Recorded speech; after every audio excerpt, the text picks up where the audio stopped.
The security guard blocked the door with one arm. "Where you think you're going?" Marcus Hill stopped. The glass building reflected his face back at him. Dark skin, tired eyes, clean jacket. The name Northridge Tech College floated above the entrance in silver letters. "I have an interview," Marcus said. His voice stayed flat. The guard looked him up and down. Slow. Careful. Like a search. "Interview for what?" "Graduate research program," Marcus said. "Room 412. The guard smiled, but it didn't reach his eyes. "Funny," he said. "You don't look like our usual applicants." Marcus felt the words before he understood them. The air tightened. "I'm on the list," Marcus said. He held up his phone. The guard didn't look. Instead, he leaned closer. "Too close." "Step aside," the guard said. "I'll check." Minutes passed. People walked in. White coats. Laptops. Nobody stopped. Marcus shifted his weight. A police officer approached. Tall. Calm. Hand resting on his belt. "What's the problem?" the officer asked. The guard didn't hesitate. "He's refusing to leave." Marcus turned. "That's not true." The officer's eyes locked on him. "Sir," the officer said, slow and sharp, "do you want to make this easy or hard?" Marcus swallowed. "Easy how?" he asked. The officer leaned in, voice low. "By walking away," he said. "Before something goes wrong."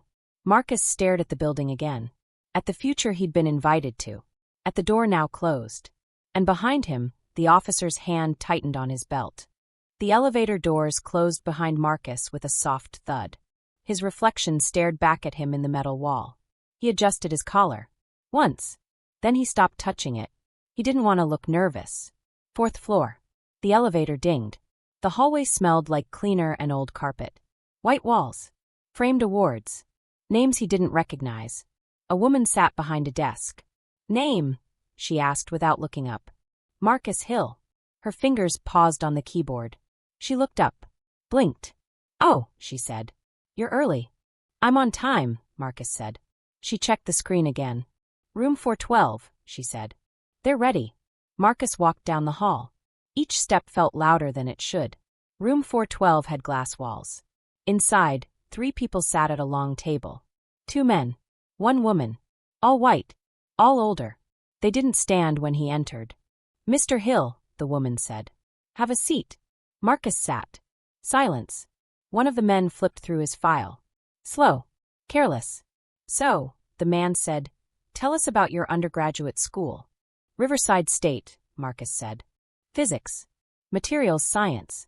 The man nodded, but his mouth tightened. "Not exactly known for advanced research," he said. Marcus felt the heat rise in his chest. "We produced 3 peer-reviewed studies last year," Marcus said. 2 in applied. "We're familiar," the other man cut in. "In general terms." The woman leaned forward. "Our program is very competitive," she said. "We look for a certain fit." "What kind of fit?" Marcus asked. She smiled politely. "The right background," she said. Marcus waited. Nobody explained. He tried again. "My research focuses on adaptive energy stabilization," he said. "I submitted." The first man raised a hand. "Yes. We saw the proposal." Marcus's heart jumped. "And?" he asked. The man shrugged. "It was ambitious," he said. "A little unrealistic." Marcus swallowed. "The math checks out," Marcus said. "The system self-corrects under load." The woman tilted her head. "That's a bold claim," she said. "It's proven," Marcus said. "In simulation and—" "Simulations aren't real life," the second man said. Marcus nodded. He felt small. Pushed. "What do you see yourself doing here?" the woman asked. "Contributing," Marcus said. "Learning. Teaching." She smiled again. "That's admirable." The first man closed the folder. "We'll be honest," he said. "This program moves fast." Marcus said nothing. "We don't have the resources," the man continued, "to take risks." Marcus leaned forward. "With respect," he said, "innovation is risk." The room went quiet. The woman checked her watch. "We'll be in touch," she said. Marcus blinked. "That's it?" he asked. "Yes," she said. "Thank you for coming." Marcus stood. His legs felt stiff. He walked out without shaking hands. The hallway felt longer now. As he turned the corner, voices floated from the room. Low. Unfiltered. "He's not what we expected," the woman said. But the model was solid, a man replied. Still, she said, where did he even learn that framework? Marcus stopped. Another voice answered. Doesn't matter, the man said. We already adapted it. Marcus's breath caught. Adapted what? The woman asked. The stabilization system, the man said. The one we're presenting next month. Marcus leaned against the wall. His words. His math. His system. Inside their building. And they had just told him he didn't belong. Marcus sat in his car for a long time. The engine was off. The steering wheel was cold under his hands. Students passed by the windshield, laughing, talking, moving forward. He stayed still. They already adapted it. The words replayed in his head. Sharp. Clean. Final. He pulled out his phone. Opened his notes app. Scrolled fast. Equations. Diagrams. Timestamps. Years of work. His work. His phone buzzed. Maya, how did it go? Marcus stared at the message. He typed. Deleted. Typed again. Marcus, they rejected me. 3 dots appeared. Then stopped. Then appeared again.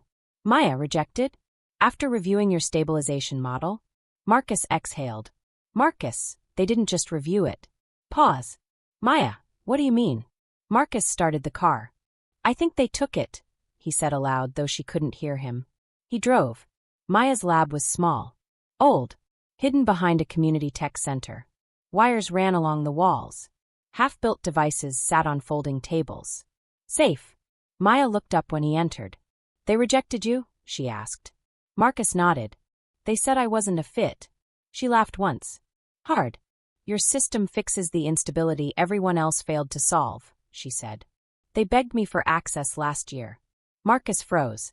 Who? He asked. She hesitated. Northridge, she said. They emailed. Asked about my independent collaborator.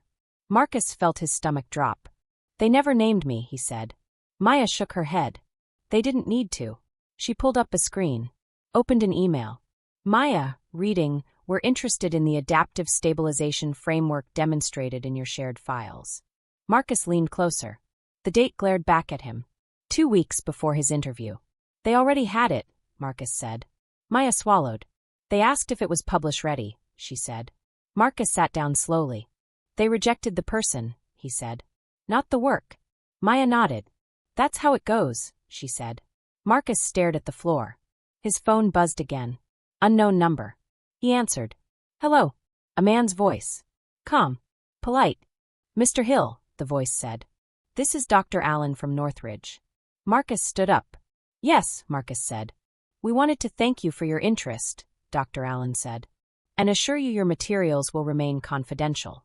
Marcus felt his hands shake. What materials? Marcus asked. A pause. Your application, Dr. Allen said. Your proposal. Marcus smiled, but it hurt. You said you weren't taking risks, Marcus said. But you're presenting my system next month. Silence. Then a softer tone. Careful, Dr. Allen said. That's a serious accusation. I know the equations, Marcus said. I know the fail-safe loop. Another pause. You don't have proof, Dr. Allen said. Marcus closed his eyes. I have timestamps, Marcus said. Emails. Witnesses.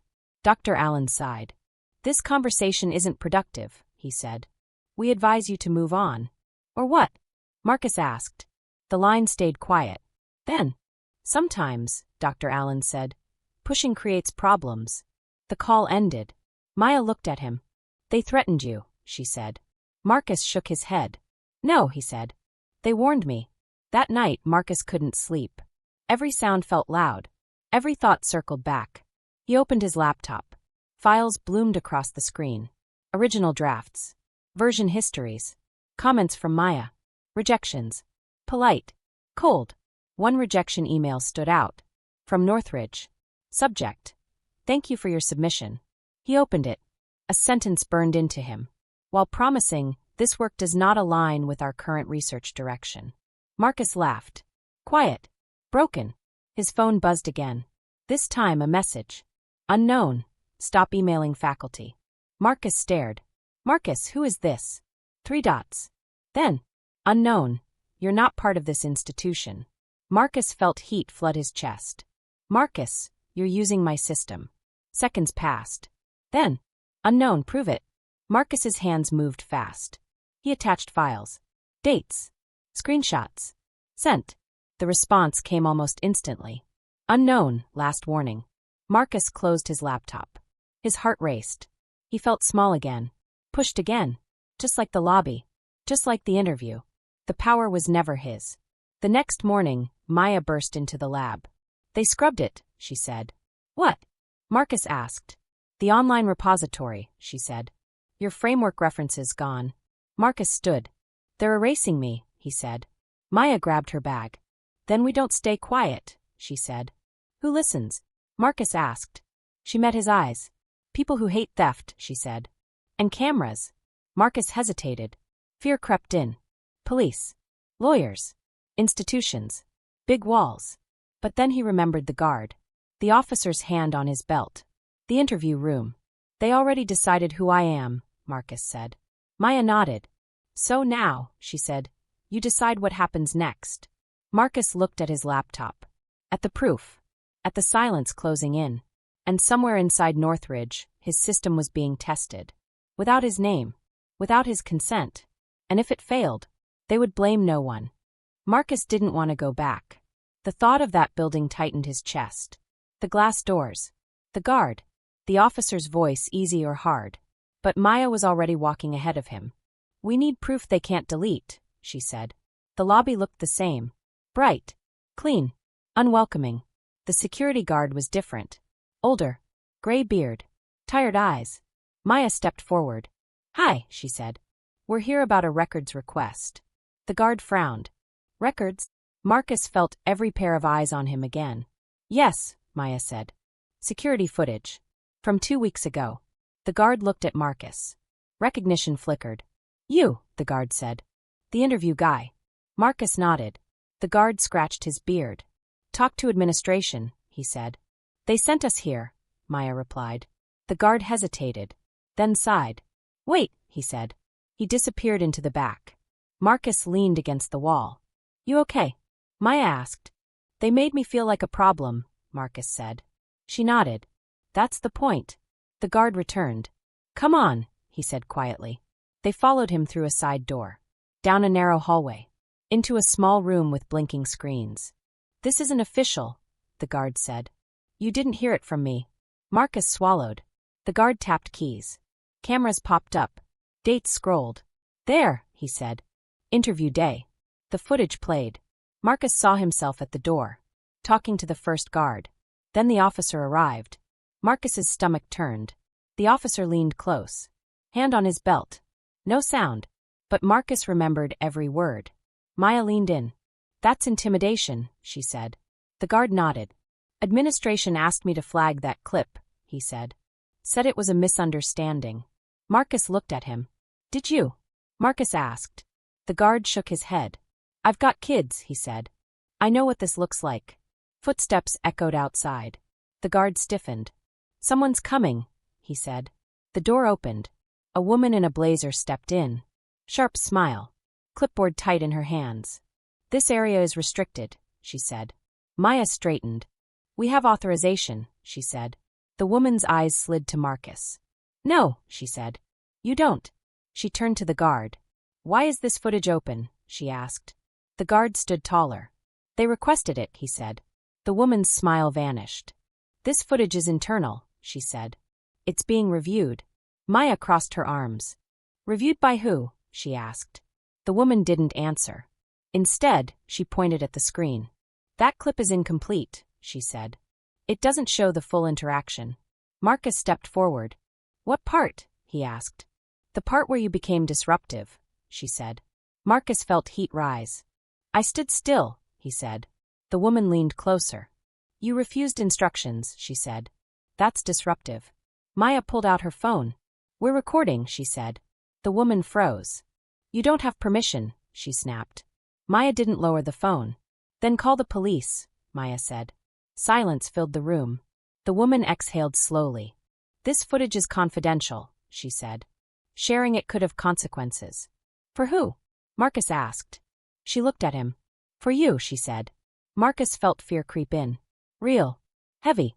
The officer from that day stepped into the doorway. Same calm face. Same belt. Problem? He asked. The woman relaxed. Yes, she said.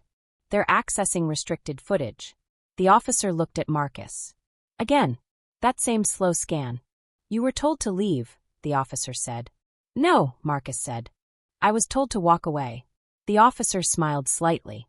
Same thing, he said. Maya spoke fast.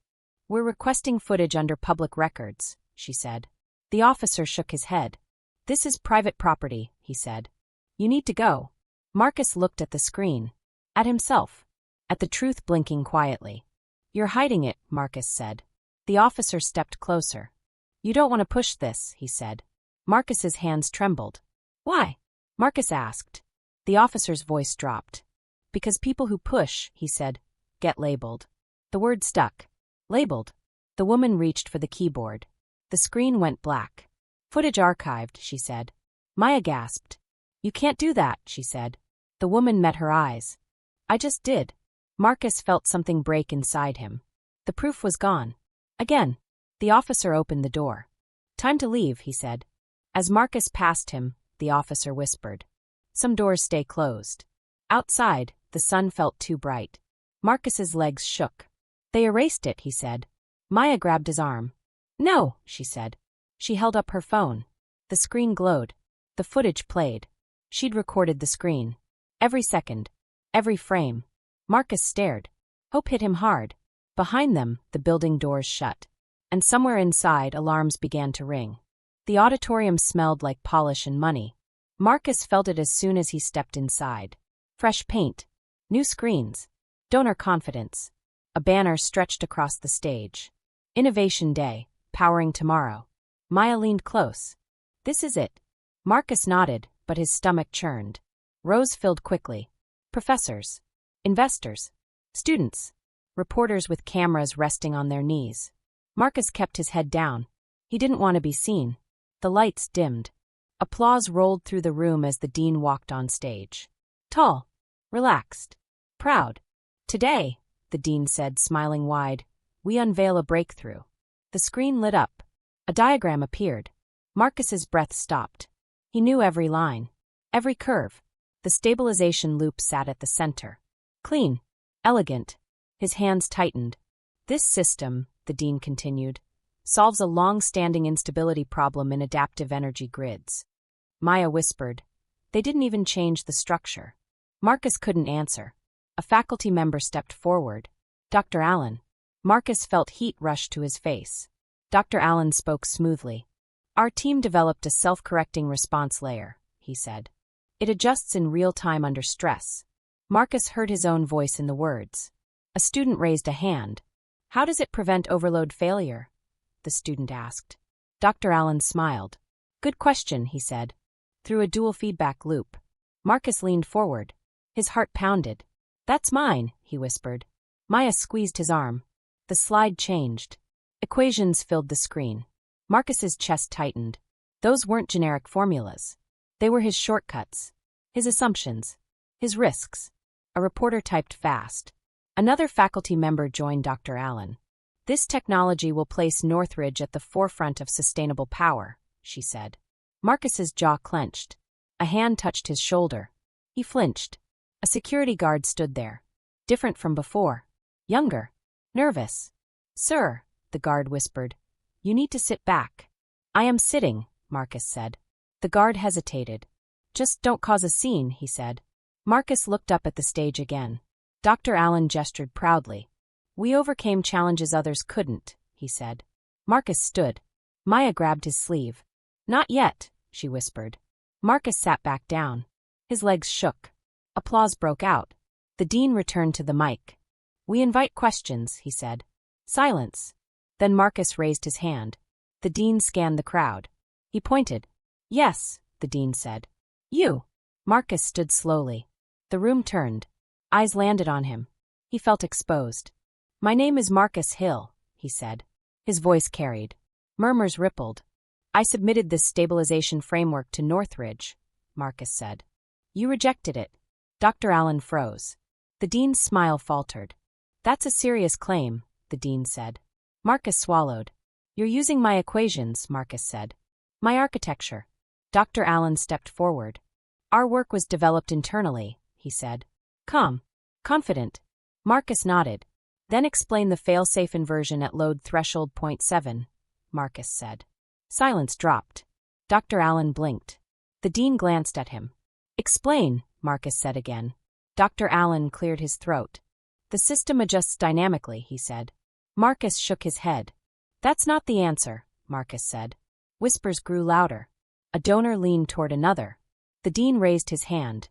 This is not the time, he said. Security. Maya stood. We have documentation, she said loudly. Phones lifted. Cameras woke. The dean stiffened. Please, he said. Let's keep this professional. Marcus felt anger surge. You called me unrealistic, Marcus said. Now you're calling it a breakthrough. The dean's voice sharpened. Sir, he said, you're disrupting an academic event. Marcus met his eyes. You disrupted my life, Marcus said. Gasps. Dr. Allen stepped closer to the mic. This man is confused, he said. He misunderstood the process. Marcus laughed once. You told me to move on, Marcus said. So you could move forward. A reporter stood. Is this true? She asked. Did you reject his application? The dean hesitated. We review many applicants, he said. But did you use his work? The reporter pressed. Silence stretched. Too long. The dean's jaw tightened. This session is over, he said. Security moved. Maya leaned to Marcus. Now, she whispered. Marcus nodded. He pulled out his phone. The screen glowed. The footage began to play. The lobby. The guard. The officer's hand on his belt. The room watched. The dean stared. Dr. Allen's face drained of color. The clip ended. Marcus lifted his head. That was the day you decided who I was, he said. The crowd buzzed. Phones recorded everything. The dean stepped back. We will investigate, he said weakly. Marcus's phone buzzed. A message from an unknown number. You just made this worse. Marcus looked up. Security closed in. And somewhere behind the stage, sirens began to echo. The conference room was colder than the auditorium. No banners. No applause. Just glass walls and a long table that felt like a line Marcus wasn't meant to cross. Dr. Allen sat on one side. The dean beside him. A woman Marcus hadn't seen before sat at the end, hands folded, eyes sharp. This isn't disciplinary, the woman said. It's a clarification. Marcus stayed standing. Clarify what? He asked. That you don't own what you think you own, she said. Maya sat next to him. Quiet. Alert. Dr. Allen leaned back. You submitted a proposal, he said. Not a contract. Marcus nodded. I didn't give you permission to use it, he said. The woman slid a folder across the table. Did you sign an NDA? She asked. No, Marcus said. Did you sign an employment agreement? She asked. No. She smiled slightly. Then you signed nothing, she said. Marcus felt his pulse spike. You rejected me, he said. Then you built my system. Dr. Allen folded his hands. Our team developed a similar approach, he said. Independently. Marcus laughed. Independently with my equations? He asked. The dean cleared his throat. Mr. Hill, he said, we value innovation.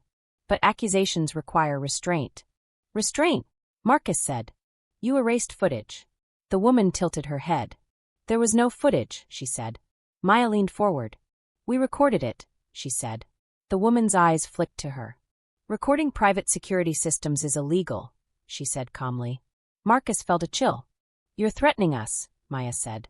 No, the woman replied. I'm informing you. Dr. Allen stood. We're prepared to offer a resolution, he said. Marcus looked up. What kind? He asked. Dr. Allen slid another document forward. A consulting credit, he said. A small stipend. No admission of wrongdoing. Marcus stared at the paper. His name appeared once. In small print. This says I waive claims, Marcus said. Yes, the woman said. And stay silent, Marcus added. Yes, she said again. The room felt smaller. You want me to disappear, Marcus said. Dr. Allen sighed. We want this to end, he said. Marcus thought of the lobby. The guard. The officer's hand. This doesn't end, Marcus said. It spreads. The dean's voice hardened. You're overestimating your position, he said. Marcus met his eyes. You're underestimating your exposure, Marcus said. The woman closed the folder. Let's be clear, she said. If you pursue this, we will defend ourselves. How? Marcus asked. By questioning your credibility, she said. Your qualifications. Your conduct. Maya stiffened. You mean character attacks, she said. The woman nodded. Patterns matter, she said. And narratives. Marcus felt anger rise, but he kept his voice even. You'll paint me as unstable, he said. Aggressive. Dr. Allen didn't deny it. We have security reports, he said. Marcus's hands clenched. You created those, Marcus said. The dean leaned forward. Mr. Hill, he said, this institution has resources. The word landed heavy. Resources. Lawyers. Police. Media. You have a choice, the woman said. Sign. Walk away. Silence filled the room. Marcus thought of his mother's voice. Don't let them decide your worth. He pushed the paper back. No, he said. The woman's smile vanished. Then we proceed, she said. She stood. So do we, Maya said. They walked out together. The hallway buzzed with whispers. A security guard watched them pass. Outside, the sky had darkened. Maya exhaled hard. They're going to come at you, she said. I know, Marcus said. His phone buzzed. A text from an unknown number. You could still fix this. Marcus didn't reply. They reached the parking lot. A police car sat at the curb. Lights off. Engine running. The officer from before leaned against it. Mr. Hill, the officer said. Friendly tone. Got a minute? Marcus stopped. Maya whispered, don't. Marcus stepped forward. What is this? Marcus asked. The officer smiled. Just a conversation, he said. Marcus crossed his arms. About what? He asked. About complaints, the officer said. Disruptive behavior. Trespassing. That's not true, Marcus said. The officer shrugged. Depends who you ask, he said. He leaned closer. You don't want this on your record, he said. Marcus felt fear press in. This is retaliation, Marcus said. The officer's smile faded. Careful, he said. Words matter. Maya pulled out her phone. The officer noticed. Put that away, he said. No, Maya said. The officer straightened. Last chance, he said. Sign their paper. Marcus shook his head. I didn't sign anything, Marcus said. Remember? The officer stared at him. Then he stepped back. Suit yourself, he said. He walked away. The police car pulled off. Marcus's phone buzzed again. An email this time. Subject: Notice of investigation. Marcus opened it. Northridge letterhead. Accusations. Language. Control. They're coming, Maya said softly. Marcus looked at the screen. They already did, he said. Above them, cameras watched. Inside the building, files were being prepared. And Marcus realized something else. They weren't just trying to win. They were trying to break him before anyone else believed him. The email spread faster than Marcus expected. By morning, people were calling. Old classmates. Former lab partners. A professor who once told him to keep copies of everything. You okay? They asked. Marcus said yes every time, even when it felt like a lie. Maya set up chairs in the community center. Folded metal. Cold seats. A whiteboard with nothing written yet. People are coming, she said. More than I thought. Marcus stood by the window. Outside, rain tapped the glass. Soft. Steady. I don't want this to turn into a show, Marcus said. Maya looked at him. It already is, she said. You didn't choose the stage. They did. The first person arrived early. Mrs. Reynolds. Gray hair. Sharp eyes. You're the young man from the library, she said. Marcus blinked. Yes, ma'am, he said. You helped my grandson with his science fair, she said.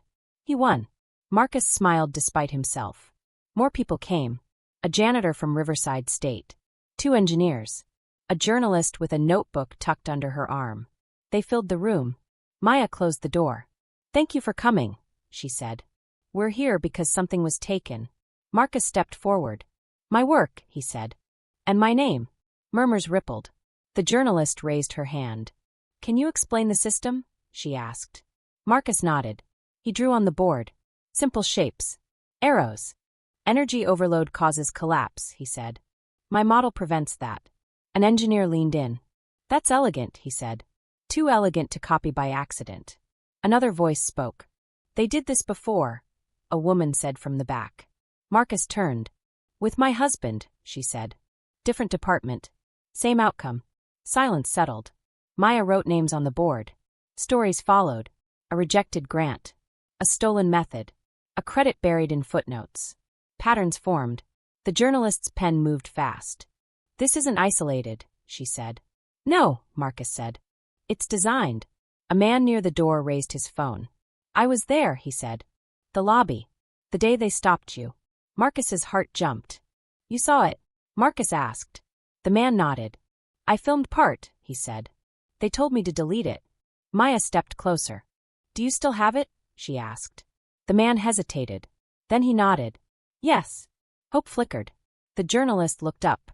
Can I talk to you? She asked Marcus. He nodded. They stepped aside. My editor wants confirmation, she said. Multiple sources. You'll have them, Marcus said. She lowered her voice. They'll come after you harder once this runs. Marcus nodded. I know. Outside, a car idled. Marcus noticed. Dark windows. Still. Maya followed his gaze. You expecting company? She asked. No, Marcus said. The meeting ended slowly. People lingered. Hands shook. Numbers exchanged. Community stitched itself together. As the room emptied, the door opened again. A man in a suit stepped in. Alone. I'm from Northridge, he said. External relations. Maya stiffened. You weren't invited, she said. The man smiled. I'm here to listen, he said.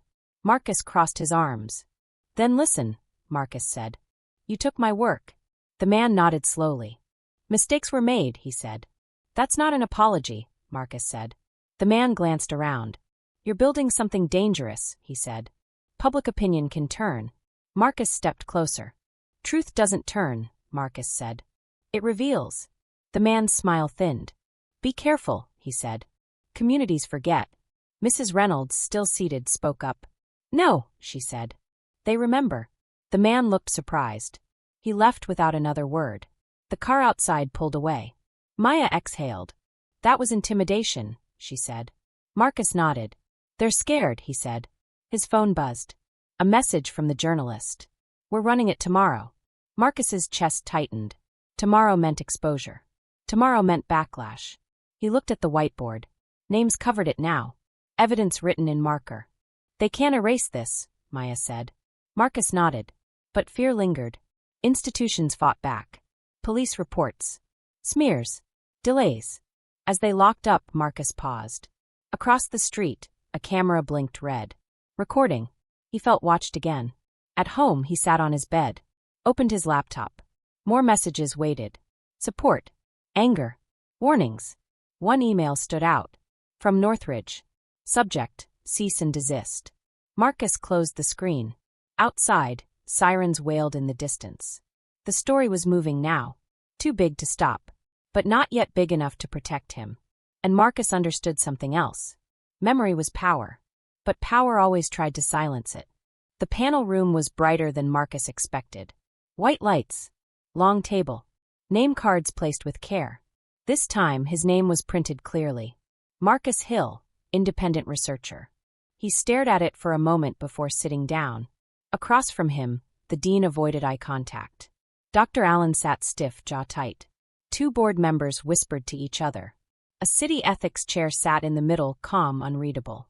Rows behind them were full. Students. Faculty. Journalists. Community members Marcus recognized from the center. Cameras were everywhere. The ethics chair tapped the mic.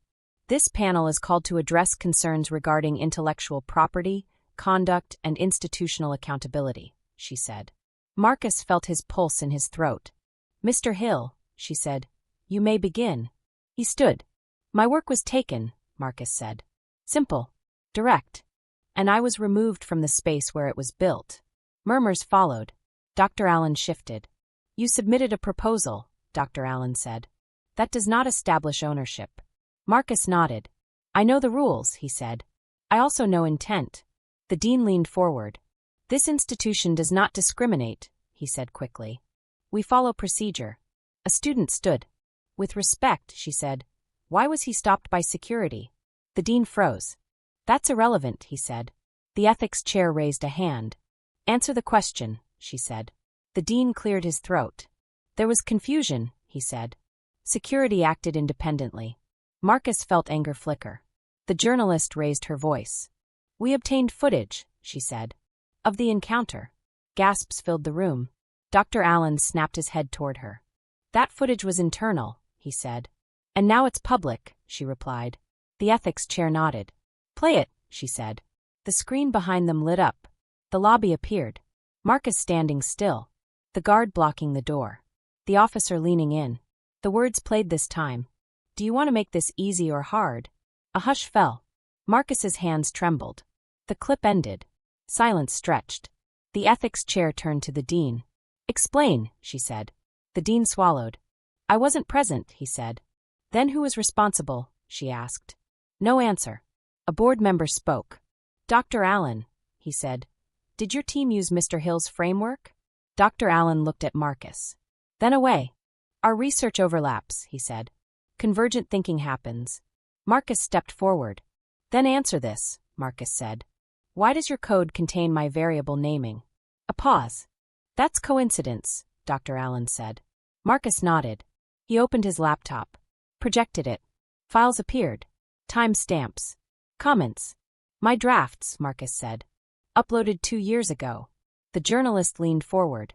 These match Northridge's internal logs, she said. The dean's face drained of color. The ethics chair leaned in.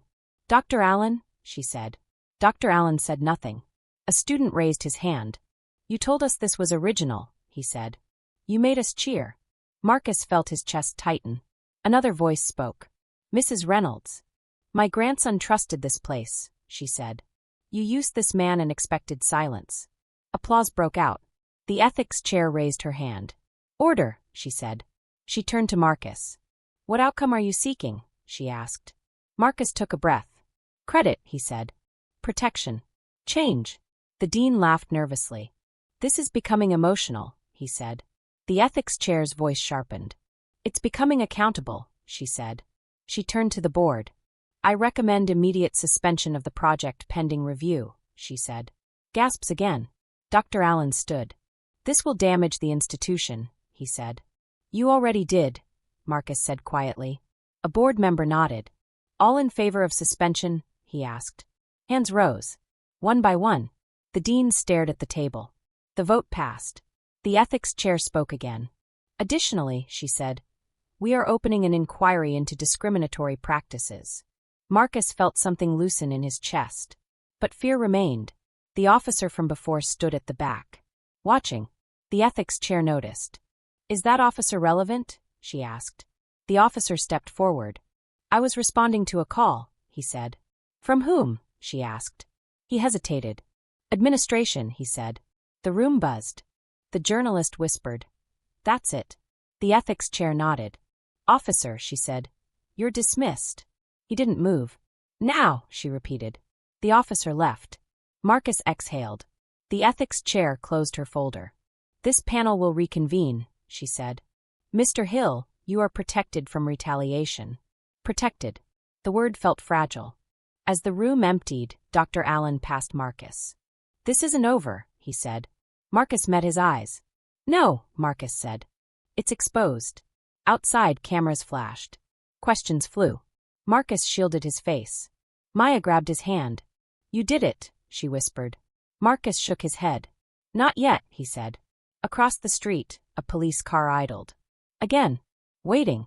And Marcus knew the hardest part was still coming. Because institutions didn't fall quietly. They fought back. The decision came quietly. No press conference. No applause. Just an email sent at 6:12 a.m. Marcus read it alone at his kitchen table. Project suspended. Faculty placed on leave. Independent review initiated. He stared at the screen. Maya watched him from across the room. It's over, she said.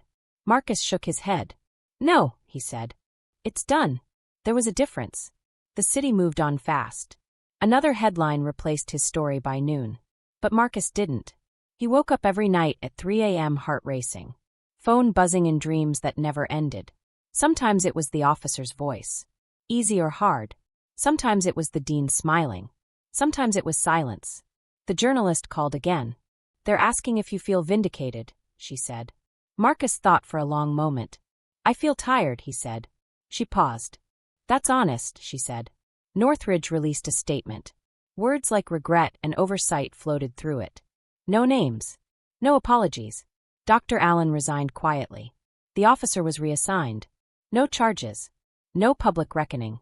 Maya slammed her phone down. They get to walk, she said. Marcus nodded. They always do, he said. A letter arrived a week later. Handwritten. From Mrs. Reynolds' grandson. Thank you for not staying quiet, it said. I want to be like you. Marcus held the paper longer than he needed to. At the community center, the lab stayed busy. Kids filled the room after school. Wires. Laughter. Questions that didn't feel like traps. Marcus taught slowly. Carefully. One night a student asked him, "Why didn't they want you?" Marcus froze. Maya watched him from the doorway. He knelt to the student's level. They were afraid, Marcus said. Of what? The student asked. Of losing control, Marcus said. The student nodded like it made sense. Because it did. Funding came from unexpected places. Small grants. Private donors. A non-profit that liked the word equity because they practiced it. They named the lab after no one. That was Marcus's choice. On the anniversary of the panel, Marcus walked past Northridge again.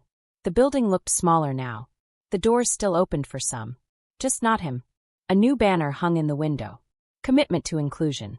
Marcus laughed softly. His phone buzzed. A message from an unknown number. We could have worked together. Marcus deleted it. At home, he packed old files into boxes. He didn't throw them away. Trauma didn't vanish because justice showed up late. It lived in the body. In the pause before speaking. In the scan of every room. Marcus still noticed police cars. Still kept receipts. Still documented everything. That part never left. But something else stayed too. The whiteboard at the center filled every week. New ideas. New names. No erasures. One evening, Maya locked up and turned to him. Would you do it again? She asked. Marcus thought about the nights without sleep. The fear. The cost. Yes, he said. She smiled. Outside, the city hummed. Somewhere, another door was closing on someone. But another was opening too. Marcus turned off the lights. The lab went dark. But the work didn't. Because justice didn't always look like winning. Sometimes it looked like surviving. And sometimes, it looked like building something they could never take again.